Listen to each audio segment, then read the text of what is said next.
Амрагын үзэгчдээ онцгойлын цаг нэвтрүүлгийн нээлж дугаар эхлэж байна. Нэвтрүүлгийн эхэнд Монгол Улсын засгийн газрын 2 удаагийн тогтоол улсын төсвийн хөрөнгө оруулалтаар онцгойлын байгууллагын салбар нэгжүүдэд хуваарлаж өгсөн техник хэрэгслийн талаарх мэдээллийг хүргэхээр бэлтгэлээ. Монгол Улсын засгийн газраас улсын төсөв болон олон улсын төсөл хөтөлбөрийн хүрээнд онцгойлын байгууллагын чадварыг бэхжүүлэх, техник тоног төхөөрөмжийн хангамжийг нэмэгдүүлэх арга хэмжээг үе шаттайгаар хэрэгжүүлж байна. Энэ хүрээнд онцгойлын байгууллагын салбар нэгжүүдэд туулах чадвар сайтай шуурхай албаны 32 автомашин, хойшлохүй сэргээн босох ажиллагаа буюу аврах ажиллагаанд ашиглагдах бага дунд дооврын 12 нэгж техник, 13 ширхэг галт ундрах мотоциклыг шийдвэрлэн хүлээлгэн өглөө. Тэгээ жил бүхний улсын төсөв бусад их үүсвэрүүдээс бид энэ тусгай зориултын ялангуяа шуурхай ажиллагааны дээрээс нь аврах ажиллагааны өндрийн гэдэг юм уусны тэгээд агаарын эрен хайх аврах үйл ажиллагаа хойшлуулсгүй сэргээн босгохтой холбоотой тоног хэрэгслүүд бүгдийг байнга тасралтгүй хангана хэлбэрүүдийг хийж байна. За энэ бол өөрөө бас зөвхөн тоон дээр биш чанар дээр анхаарчих олон улсын стандартад нийцсэн. Өөрөөр хэлэх юм бол дэлхийн аврах ажиллагаанд байгууллагууд хэрэгэлдэг энэ тоног төхөөрөмж машин хэрэгслүүд. Энэ ард зогсож байгаа Land Cruiser хэрэгсэл бол туулах чадвар сайтай хөдөө орон нутагт бас шуурхай бүлгийг аваад багаар нь аваа явуучих боломжтой ч гэдэг юм уу. Гэх мэтээр ингээд аль болох цаг алдалгүй гэхдээ бүтээмж өндөртөө аврагч эрен хайгчдынхаа амнаас эрүүл мэндийг хамгаалах ажил хийх боломж түргэн шуурхай арга хэмжих нөхцөлийг бүрдүүлэх чиглэл рүү ингэж анхаарч ажиллаж байна. Онцгой байдлын салбарт эрхчил бараг 500 гаруй тэрэм төгрөгийн хөрөнгө оруулалт хийгдэж байна гэсэн үг. Энэ бол сүүлийн олон 10 жил хийгдээгүй юм хэмжээний хөрөнгө оруулалт. Үе үеийн засгийн газрын хэм төвшөнд бол байн хөрөнгө оруулалтууд хийгдэж ирсэн ч гэсэн сүүлийн жилүүд бол дандаа стандарт олон улсын хэрэглээнд нэвтэрсэн юм найдвартай баталгаатай хувьц хэрэглэл тоноглолоор авах ажиллагааны нал багчтай хангаж байна гэж үзэж байгаа. Заавал дулаан мэдрэгч тустай камер авахгүйгээр каскан дээрээ зүүчээд энэ нөрөө биеийн температураар ханны цаадлын температур бол нөгөө бүцэлтгүүнээр өвдөгч байна уу, объект байна уу, юу байна гэдэг утаачлалтын бүст дулаан мэдрэг температураараа ялгаад нөгөө их бага температурын цельсиудыг бүгдийг гаргаад өгчдөг бас нэг юм дулаан мэдрэгч камерууд өрсөлдөж ирсэн байгаа. Тэгээд энэ ухаалаг хүүр роботууд энэ болохоор 150 кг хүртэлх боломжтой. Энэ болохоор 200-аас 300 кг бичаг ерөөдөө 1.5-аас 3 км-ийн радиуст алсын удирдлагатай болон өөр автоматжил бодлоготой. Энэ болохоор буцалтгүйнээр өгдөгч юм ачаа тээвэр, ослын голомт руу тээвэрлэгт буцааж авчрах боломжтой. Тэр яг ойрын галт төмөр унтрах ажиллагаанд бол яг жинхэнэ маш их хэмжээний ашигладаг. Авч явах хэлбэр хэмжээтэй бас шатгуун зарцуулалт багтаагаар бүтээмжтэй тийм хөрөөг бол бид энэ жил бол ашиглаж байна. Энэ жилийн үед бол яг ойрын төмүүдээр бүрэн туршиж үзэж чадсан. Яг энэ үүргэвчин үлээгчиг болохоор 1280 ширхгийг худалдаж авсан. Онцгойлын байгууллагын техник тоног төхөөрөмж хувьц хэрэгслийн хангалтыг 2021 онтой харьцуулахад техник тоног төхөөрөмжийн хангалт 31.5%-аас 44.5%, аврах ажиллагааны багш хэрэгслийн хангалт 44.8%-аас 63.6%, тусгай зориултын хувьц хэрэгслийн хангалт 37.4%-аас 62.4%, гал унтраах зориултын багш хэрэгслийн хангалт 38.9%-аас 63.3%, холбоо зарлан мэдээллийн тоног төхөөрөмжийн хангалт 20.2%-аас 48.8% болж өссөн байна.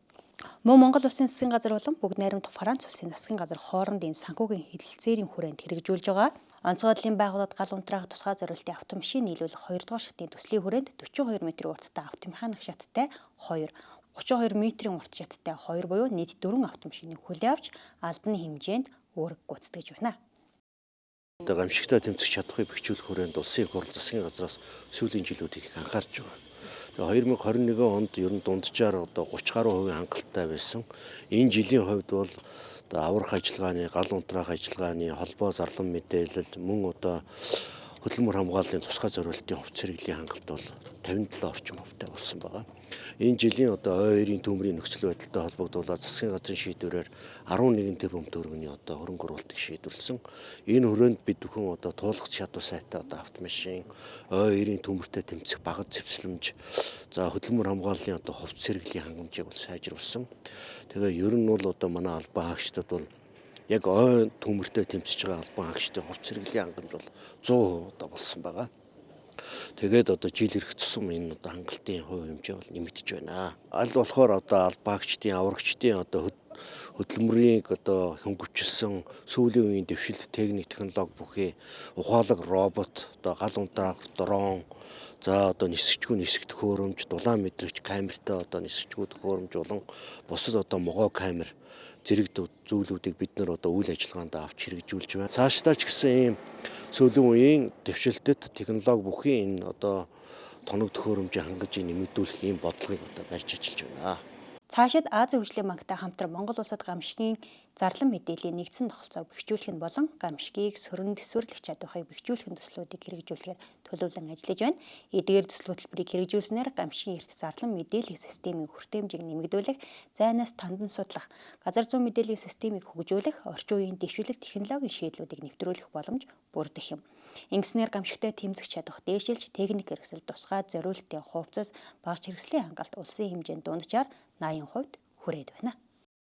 Монгол улсын ерөнхийлөгч зэвсэгчний ерөнхий командлагч 2025 оныг ахлах офицерын жил болгон зарласантай холбогдуулан төрийн цэргийн болон хууль сахиулах байгууллагуудын ахлах офицеруудын нэгдсэн шуулганыг 10 дугаар сарын 14-өөс 15-ны өдрүүдэд зохион байгууллаа. Тиймээс онцгой байдлын цаг нэвтрүүлэг төрийн цэргийн болон хууль сахиулах байгууллагын ахлах офицеруудын чуулганы үеэр их мэдээллийг тоомлон хүргэж байна. Монгол улсын ерөнхийлөгч зэвсэгчний ерөнхий командлагч 2025 оныг ахлах офицерын жил болгон зарласан. Үүнтэй холбогдуулан төрийн цэргийн болон хууль сахиулах байгууллагуудын ахлах офицерын нэгдсэн чуулга уулзалтыг энэ сарын 14-өөс 15-ны өдрүүдэд зохион байгууллаа. Чуулганд төрийн цэргийн болон хууль сахиулах байгууллагуудын нийт 400 орчим ахлах офицер оролцож, ахлах офицерын манлал ба удирдах ур чадвар, эрдэм шинжилгээний хурлыг шилдэг илтгэлүүдийг танилцуулж хэлэлцүүлэг өрн болсон юм. Онцгой байдлын байгууллагын төлөөлөн онцгой байдлын ерөнхий газрын цагиргаа эрх зүй хүний нөөцийн газрын хуулийн зөвлөх хушууч алтан сүх ахлах офицеруудын манлайлалд ёс зүй нөлөөлөх сэдвээр илтгэл хэлэлцүүллээ. Монгол ер нь ахлах офицерууд энэ залуу агчтай сургам дадлагжуулах, манлайлах, ёс зүйтэй байх гэсэн үндсэн асуудлыг дэвшүүлсэн. Энэний өрөнд би онцгой байдлын байгууллага төлөөлөд манлайлалд ер нь ёс зүй хэрхэн нөлөөлж байна вэ гэдэг асуудлаар нийт оролцогчдод бас илтгэл танилцуулсан байгаа. За миний яг энэ илтгэлийн гол сэдэв бол бид нэр бусдад үлгэрлэх, удирдах, чиглүүлэх, сургам дадлуулжуулах гэхээс илүү бид нэр ёс зүйтэй байх нь хамгийн чухал юм а. Ёс зүй бол энэ манлайлалын гол үндэс суурь юм а гэдэг агуулгыг бас танилцуулахыг зорьсон. Ахлах офицеруудын нэгдсэн чуулга уулзалтын үеэр төрийн цэргийн болон хууль сахиулах байгууллагууд байгууллагын хэмжээнд шилдэгэр шалгарсан инновацийн бүтээл болон брэнд бүтээгдэхүүний үзэсгэлэн дэлгэрлээ. Тус үзэсгэлэнд онцгой байдлын ерөнхий газрын дэргэдэх гамш судлалын үндэсний хүрээлэнгийн Эрдэнэтэн нарийн бичгийн дараа хурандаа чимцэрэн гал унтраах бодис гарган авах химийн судалгаа бүтээгдэхүүн хөгжүүлэлт гал унтраах бүтээлэг инновацийн бүтээлээр онцгой байдлын ерөнхий газрын дэргэдэх жаргалан сэргийн засах төв 113 дугаар ангиас өөрсдийн үйлдвэрлэдэг брэнд хүнсний бүтээгдэхүүний дээжээс танилцуулсан юм а. За галуун траах бүтээлгийг болохоор зэрэг бид нар нөгөө нэг халуун тогоо гэж байдаг штэ. Шууд одоо айлууд ашигладаг. Тэр халуун тогоонд гал гарахад тос нь дэврээд тэгээ гал гаргасах тийм юу хийсэн байгаа. За тэгэнгүүт шууд тэрэн дээр ингээ бүтээхэд бол хэмжээнээс хамаарат нэг 60 хэмжээтэй байхад бол боломжийн унтраачж байгаа юм. Тэгээ уусмал бодис уусмалаа болохоор зэрэг нөгөө хүн тэндээс чинь байрна тий онгоолгоол хүн байрах учраас энийг нөгөө хүний гар түлхэхгүй дотор нь 3 төрлийн бодис байгаа. За хүний гар түлхэхгүй тэгээ дээрэс нь хүний эрүүл мэндэд одоо сөргөөр нөлөөлөхгүй энэ давуу одоо энэ нөгөө дотор шингээсэн байгаа бүтээлгээ идэхгүй одоо хүчил шүлт чи идээд бүр ялзруулчих штэ. Тийм байх нөхцөлийг бүрдүүлэхийн тулд 423 удаагийн туршилт хийсэн байгаа. 3 жилийн туршилт.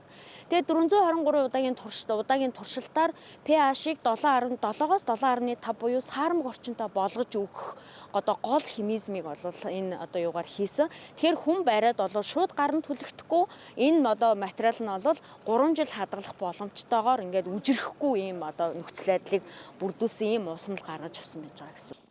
Ахлах офицерын жилийн хүрээнд төрийн цэргийн болон хууль сахиулах байгууллагуудаас шилдэг ахлах офицер шалгаруулах уралдаан өсвөр насны хүүхэд залуучуудын дунд эх оронч үзэл хүмүүжлийг төлөвшүүлгэж чиглэсэн шилдэг илтгэлийн уралдаан эрдэм шинжилгээний хурлыг зохион байгуулж байгууллага бүрт ахлах офицерын танхимыг байгуулан офицеруудын мэрэгжлийн ур чадвар манлайллыг дээшлүүлэх сургалт арга хэмжээг зохион байгуулж ахлах офицеруудын ажиллах амьдрах орчныг сайжруулах нийгмийн хамгааллыг дэмжиж чиглэсэн бодлого үйл ажиллагааг хэрэгжүүллээ. Энэ хүрээнд ахлах офицеруудын чуулганыг өгтөн зохион байгуулсан шилдэг шилдэг ахлах офицер шалгаруулах уралдаан болон шилдэг илтгэгч нарын шагналыг гардуулсан юм. Онцгой байдлын байгууллагын шилдэг ахлах офицер шалгаруулах тэмцээнд нийслэлийн онцгой байдлын газрын Баян Зүрх-төргийн онцгой байдлын хэлэлцэн гал төмөр өнтрийн хаврах 35 дугаар ангийн захирагч Хушууч Төр Бат шалгарсан бол ахлах офицерын манлал удирдах ур чадвар илтгэлийн уралдаанд онцгой байдлын ерөнхий газрын захиргаа эрх зүй хүний нөөцийн газрын хуулийн зөвлөг Хушууч Алтан сүх тэргүүлж шагналаа гартан авлаа. Онцгой байдлын байгууллагын шилдэг ахлах офицероор шалгарсан одоо чуулганаар шагналаа гардаж авсандаа баяртай байна. За тэмцээн нь болохоор ерөнхий цэргийн тэмцээн зохион байгуулалт гэж маш тагт тусгай бэлтгэлийн тэмцээн зохион байгуулагдсан. Тэрэн дээр одоо өөрийн хурд хүч ахуй сан байгаад ажилласан да. За ахлах офицер гэж бос талбай агч нарыгаа мандаа чиглүүлждэг ийм одоо албан агч байдаг. Төрийн цэргийн болон хууль сахиулах байгууллагуудад 5,000 гаруй ахлах офицер албагааж улс орноо батлан хамгаалах үндэсний аюулгүй байдлыг хангах тусгай чиг үүргийг хэрэгжүүлэх, хууль эрх зүйт ёсыг сахиулах, иргэдийн амнаас эд хөрөнгийг гамшиг эрсдлээс хамгаалах үүргийг гүйцэтгэж байна. Харин онцгой байдлын байгууллагын офицер бүрэлдэхүүний 29%-ийг ахлах офицер эзэлж байна. Монгол улсын шатар сайдын баталсан хуваарийн дагуу онцгой байдлын ерөнхий газраас 2025 онд Төв аймаг Сүхбаатар, Дорногов аймагт гамшигаас хамгаалах команд штабын сургуулийг, Булган аймаг Хинтээ аймагт гамшигаас хамгаалах иж бүрэн сургуулийг тус зохион байгууллаа. Монгол улсын шатар сайдын баталсан хуваарийн дагуу онцгой байдлын ерөнхий газраас гамшиг аюулт үзэгдлийн үед орон нутгийн бүх шатны удирдлага, төрийн байгууллагуудын бэлтгэл бэлэн байдал, хамтын ажиллагаа, хариу арга хэмжээ авах мэдлэг чадварыг үнэлэх, дадлагжуулах зорилгоор гамшигаас хамгаалах иж бүрэн болон команд штабын сургуулийг зохион байгуулдаг. Энэ жилийн хувьд Сүхбаатар, Төв, Дорногов аймагт гамшигаас хамгаалах команд штабын сургууль, Булган, Хинтээ аймагт гамшигаас хамгаалах иж бүрэн сургуулийг зохион байгуулж гамшигтай тэмцэх чадварыг дээшлүүллээ. Шатар сайдын баталсан хуваар өдөртөмжийн дагуу энэ жил бол 5 аймагт гамшигаас хамгаалах иж бүрэн болон команд штабын сургуулийг зохион байгууллаа. За энэ хүрээнд Булган, Дорногов, Хинтээ, Сүхбаатар, Төв аймаг гэдэг аймагуудад бид бүхэн зохион байгууллаа. Ер нь бол орон нутгийн онцгой комисс гамшигаас хамгаалах алба, мэргэжлийн анги, сайн дурын хэсэг, хүмүүнлэгийн байгууллага, хуулийн этгээд гамшигаас хамгаалах төлөвлөлт, бэлэн байдал, тэдний харилцаа ажиллагаа гэдэг сэдвийн үрээнүүдэд энэ жил бол аймаг орон нутгуудад бол зохион байгуулж байна.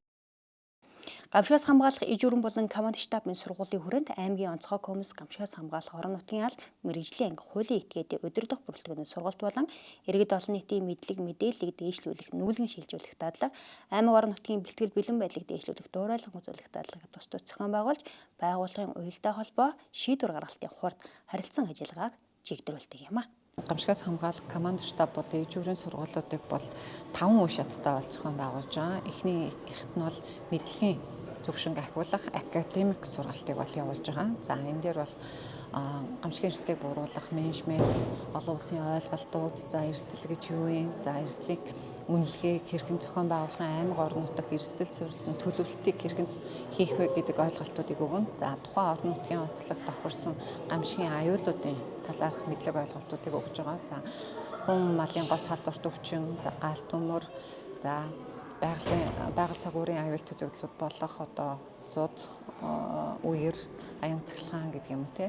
За объектын төмөр болон ой хэрийн төмөртэй хэрхэн тэмцэх гэх мэтчлэн мэргэжлийн анги, албадуудын харилцаа ажиллагааг чиглүүлэх үндсэн зорилттой явуулж байгаа. За мөн зарлан мэдээлэл гэдэг одоо тий зарлан мэдээллийн харилцаа ажиллагаатай холбоотой аймгийн онцгой комисс сумдын засаг дарга гамшигаас хамгаалах орон нутгийн алба, мэргэжлийн анги, хуулийн этгээдийн томилгоот бүрэлдэхүүнийг зарлан мэдээллийн тохиогоор бол чадвар харилцаа ажиллагааг бол сайжруулах, хүч хэрэгслийн бэлтгэл бэлэн байдлуудыг бол мөн шалгаж байгаа. За ингээд цуглар тохиогоор бол ажиллуулж байгаа мэргэжлийн ангийн эрц, техник хэрэгсэл, хүч хэрэгслийг бол үзэж байна. За мөн штабын дадлагыг бол зохион байгуулж байгаа. За штабын дадлага дээр биднүүд бол тухайн орон нутагт тохирсон кейсүүдийг боловсруулаад энэ дээр цагийн байдал дээр хамгийн өнгөнөөсөө хүндрүүлсэн нөхцөл байдал руу шилжүүлэх. Тэгээд тэр кейс дээр хэрхэн ажиллаж байна, харилцаа ажиллагаанууд нь хэрхэн уялдаж байна. За төлөвлөлт, бэлтгэл бэлэн байдлуудаа мэдээлэл солилцох зүйлүүдээ мэдэж байна уу гэх мэтчлэн зүйлүүдийг бол шалгаад тухайн нөхцөл байдал дээр нь бол зөвлөмж нэг өгөөд үүрэг даалгавруудыг хүндрүүлээд явдаг байгаа. Монгол улсын гамшиг эрсдлийг бууруулах, урьдчилан сэргийлэх, бэлтгэл бэлэн байдлыг хангах чиглэлээр бодлого эрх зүйн орчноо шат дараатаагаар сайжруулж, чадваржуулах сургалт дадлагыг зохион байгуулж хамтын ажиллагааг тогтмол өргөжүүлж байна. Хүйтний улирал эхэлж байгаатай холбогдуулан мэргэжлийн байгууллагуудаас гаргаж байгаа заавар зөвлөмжийг дагаж аюулгүй байдлаа хангахыг уриалж байна. Онцгой байдлын цаг нэвтрүүлэг энэ түрээд өндөрлж байна. Дараагийн дугаар хүртэл баяртай үзэгчтэй.